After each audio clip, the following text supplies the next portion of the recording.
दोस्तों, film city के set पर आज सुबह जो खबर मैंने खुद अपनी कानों से सुनी है, वो नागिन 7 के इतिहास को पूरी तरह से बदलने वाली है। मैं अभी वहीं से आ रही हूँ और मेकअप रूम के बाहर प्रोडक्शन टीम के बीच जो फुसफुसाहट चल रही थी, वो सीधे तौर पर शो के सबसे बड़े मेल लीड आर्यमान यानी नामिक पॉल के किरदार से जुड़ी है। मनीषा रिव्यू पर आज मैं, मनीषा, आपको वो बताने जा रही हूँ जो चैनल अभी प्रोमो में भी नहीं दिखाएगा, क्योंकि ये शो का सबसे बड़ा सीक्रेट कार्ड है।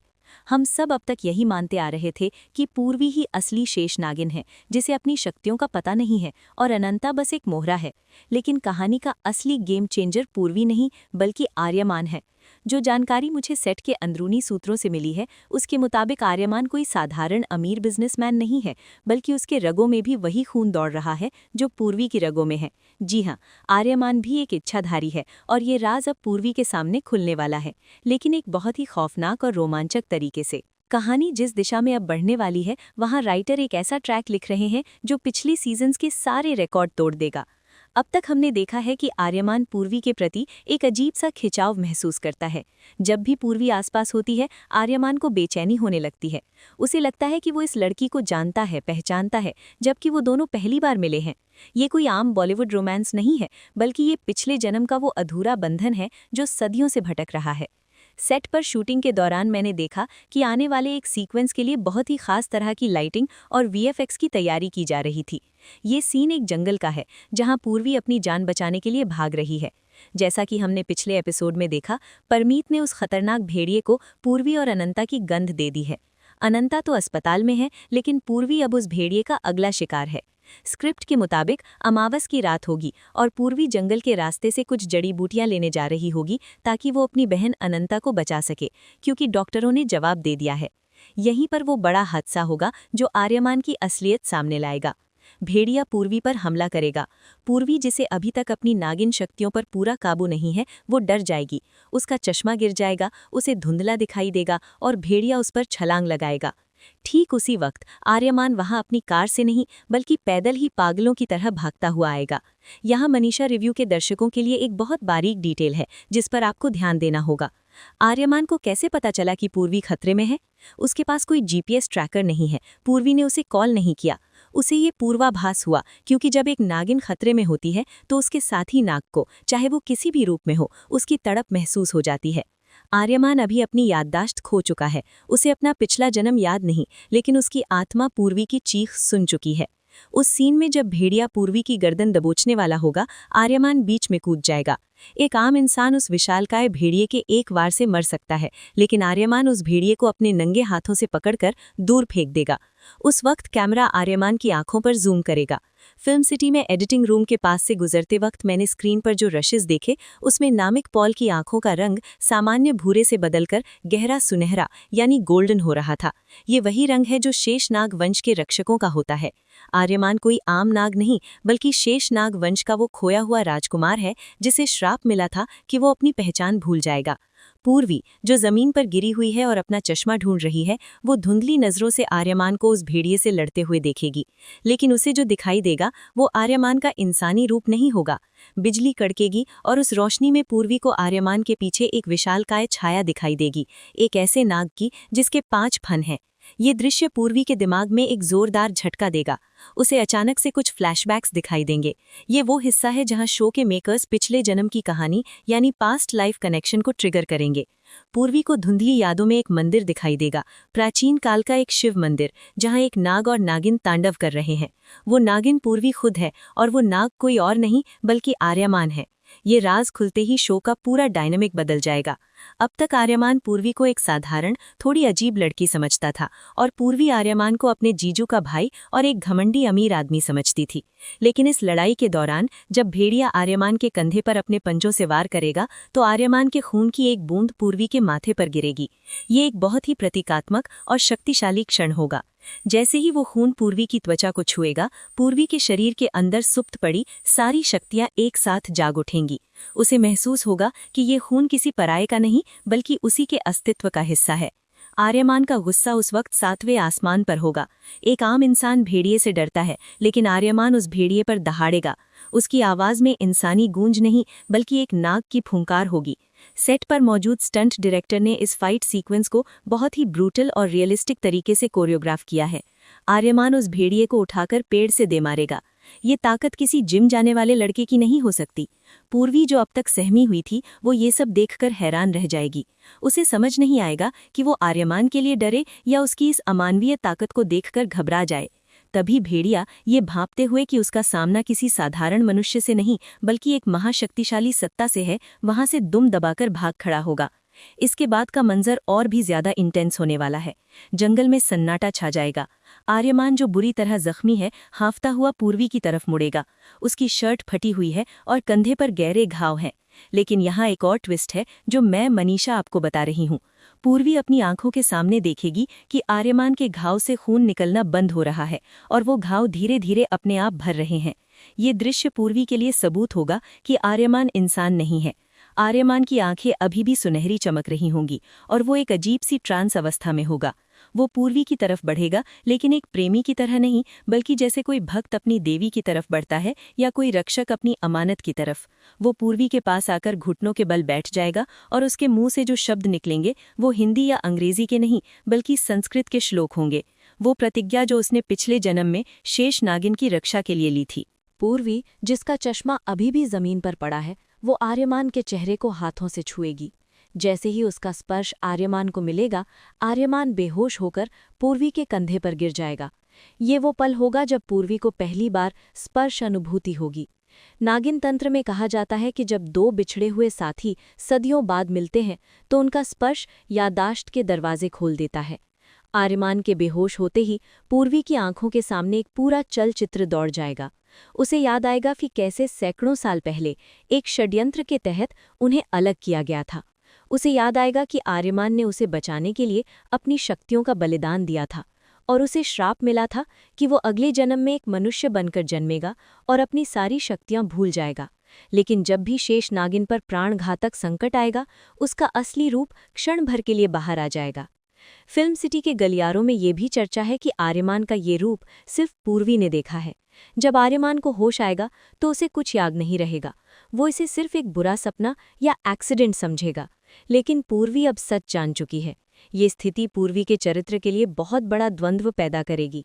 एक तरफ उसे अपनी बहन अनंता की चिंता है, दूसरी तरफ उसे पता चल गया है कि जिस आदमी को वो अब तक गलत समझ रही थी, वही उसका असली रक्षक और उसका आदि अनादि साथी है।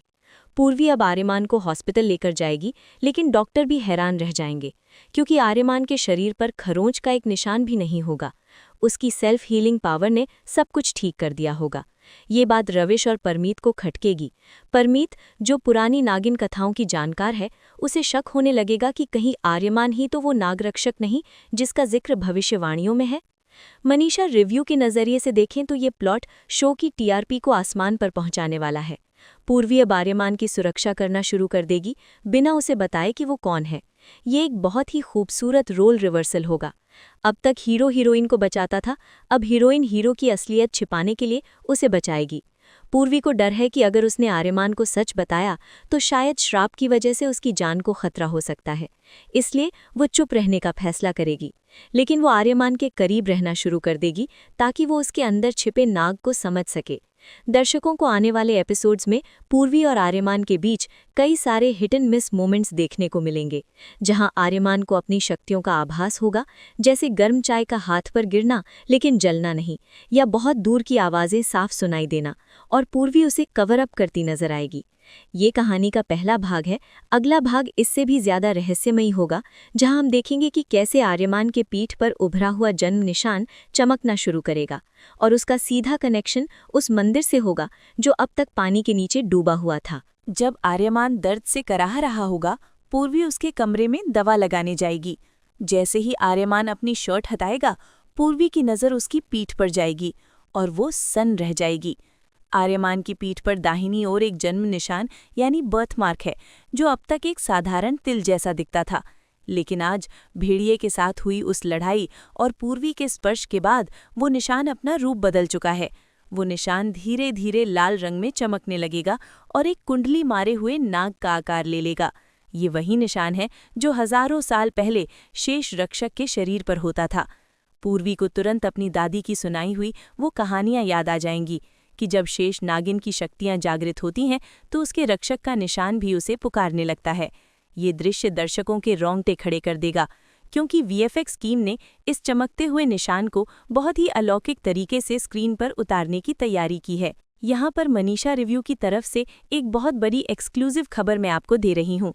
फिल्म सिटी में एक बहुत बड़ा अंडर वाटर सेट तैयार किया गया है। जी हाँ, आपने सही सुना, पानी के नीचे का सेट। इसका कनेक्शन आर्यमान के इसी निशान से है। स्क्रिप्ट के मुताबिक आर्यमान की पीठ पर जो निशान उभरा है वो दरअसल एक नक्शा है। ये नक्शा उस डूबे हुए पाताल भुवनेश्वर मंदिर का रास्ता है जहां असली नागमणि छिपी हुई है। विलेन परमीत और वो भेड़िया विवियन डिसेना पूरी दुनिया में उस मंदिर को ढूंढ रहे हैं, लेकिन उन्हें ये नहीं पता कि उस मंदिर की चाबी या नक्शा किसी कागज पर नहीं बल्कि आर्यमान के शरीर पर है। पूर्वी को ये बात समझ में आ जाएगी कि आर्यमान की जान को अब दोगुना खतरा है। अगर दुश्मनों को पता चला कि आर्यमान ही वो नक्शा है तो वो उसे मारेंगे नहीं बल्कि उसका इस्तेमाल करेंगे और फिर उसे तड़पा तड़पा कर मार डालेंगे। इसके बाद कहानी में एक जबरदस्त कैट एंड माउस गेम शुरू होगा। पूर्वी, जो अब तक अपनी शक्तियों से डर रही थी, अब एक ढाल बनकर आर्यमान के सामने खड़ी हो जाएगी। वो जानबूझकर आर्यमान को अपने पास रखेगी, उसे छूने के बहाने उसके दर्द को कम करेगी, क्योंकि पूर्वी का स्पर्श ही एकमात्र ऐसी दवा है जो आर्यमान के उस जलते हुए निशान को शांत कर सकती है। आर्यमान, जिसे कुछ भी याद नहीं है, उसे पूर्वी का ये व्यवहार अजीब लगेगा, लेकिन साथ ही उसे पूर्वी के करीब होने पर एक अजीब सा सुकून भी मिलेगा। ये उनके रोमांस की शुरुआत होगी, लेकिन ये रोमांस खतरे के साए में पनपेगा। एक तरफ प्यार है और दूसरी तरफ मौत का खौफ। लेकिन दोस्तों, क्लाइमैक्स अभी बाकी है। मैंने सेट पर सुना है कि एक महातांडव सीक्वेंस प्लान किया जा रहा है। आने वाले एपिसोड में शिवरात्रि का उत्सव होगा। परमीत ने एक जाल बिछाया है ताकि वो नागिन को बाहर निकाल सके। वो एक सपेरे को बुलाएगी जो ऐसी बीन बजाएगा जिससे नाग नागिन बेकाबू हो जाएं। पूर्वी खुद को रोकने की बहुत कोशिश करेगी। उसका शरीर नीला पड़ने लगेगा, उसकी आंखों का रंग बदलने लगेगा। वो पार्टी के बीच में भागने की कोशिश करेगी ताकि किसी के सामने उसका राज ना खुले। लेकिन तभी उस बीन की आवाज़ का असर आर्यमान पर भी होना शुरू हो जाएगा। ये शो का सबसे बड़ा ट्विस्ट होगा। एक इंसान पर बीन का असर कैसे हो सकता है? आर्यमान को चक्कर आने लगेंगे, उसका सिर फटने लगेगा और वो लड़खड़ाते हुए उसी शिव मंदिर की तरफ भागेगा जहां पूजा हो रही है। वहां मंदिर में सबके सामने जब पूर्वी और आर्यमान एक साथ पहुंचेंगे तो एक चमत्कार होगा। भगवान शिव की मूर्ति के सामने लगा हुआ एक बड़ा घंटा अपने आप बजने लगेगा। आर्यमान और पूर्वी की नज़रें मिलेंगी और उस एक पल के लिए आर्यमान की आंखों में फिर से वही सुनहरी चमक लौट आएगी। वो पूर्वी को पूर्वी नहीं बल्कि उसके पिछले जन्म के नाम नागेश्वरी कहकर पुकारेगा। ये एक पल का दृश्य रवीश और परमीत के होश उड़ा देगा। इससे पहले कि कोई कुछ समझ पाए, आर्यमान फिर से बेहोश हो जाएगा, लेकिन अब तीर कमान से निकल चुका है। भेड़िया, जो छिपकर ये सब देख रहा है, वो समझ जाएगा कि आर्यमान ही वो रक्षक है जिसे वो सदियों से ढूंढ रहा था। मनीषा रिव्यू का विश्लेषण ये कहता है कि अब कहानी पूर्वी द्वारा अपनी बहन अनंता को बचाने और आर्यमान की याददाश्त वापस लाने के संघर्ष पर टिकेगी। पूर्वी को एक बहुत कठिन निर्णय लेना होगा। क्या वो आर्यमान को सब कुछ सच बता दे और उसे इस युद्ध में शामिल कर ले, या उसे अनजान रखकर उसकी जान बचाए? लेकिन नियति ने कुछ और ही लिखा है। वो अंडर वाटर मंदिर, वो निशान और वो भेड़िया, ये सब आर्यमान को उसकी असली पहचान की तरफ खींच रहे हैं। और अंत में पूर्वी नहीं बल्कि आर्यमान ही वो शख्स होगा जो नागमणि को अपने हाथों में उठाएगा, क्योंकि नागमणि को छूने का अधिकार सिर्फ शेष नागिन और उसके रक्षक को होता है। तो दोस्तों, ये था नागिन 7 का वो धमाकेदार भविष्य जो आपको टीवी पर कुछ हफ्तों बाद देखने को मिलेगा। फिल्म सिटी की दीवारों के पीछे जो राज छिपे थे वो मैंने मनीषा ने आप तक पहुंचा दिए हैं। ये शो अब सिर्फ बदले की कहानी नहीं बल्कि एक अमर प्रेम गाथा बनने जा रहा है। आर्यमान का इच्छाधारी होना और पूर्वी का रक्षक बनना टीआरपी के सारे रिकॉर्ड तोड़ने वाला है। आप लोग मुझे कमेंट्स में ज़रूर बताइए कि आपको क्या लगता है। क्या आर्यमान को सच जानने के बाद पूर्वी से नफरत होगी या उसका प्यार और गहरा हो जाएगा? और क्या वो भेड़िया आर्यमान का कोई बिछड़ा हुआ भाई है या जानी दुश्मन? मेरे चैनल मनीषा रिव्यू को सब्सक्राइब करना मत भूलिएगा, क्योंकि जैसे ही मुझे सेट से अगली बड़ी खबर मिलेगी मैं सबसे पहले आप तक लेकर आऊंगी।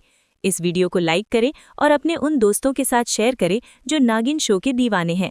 तब तक के लिए देखते रहिए और इंतजार कीजिए उस घड़ी का जब आर्यमान का असली रूप पूरी दुनिया के सामने आएगा। नमस्ते।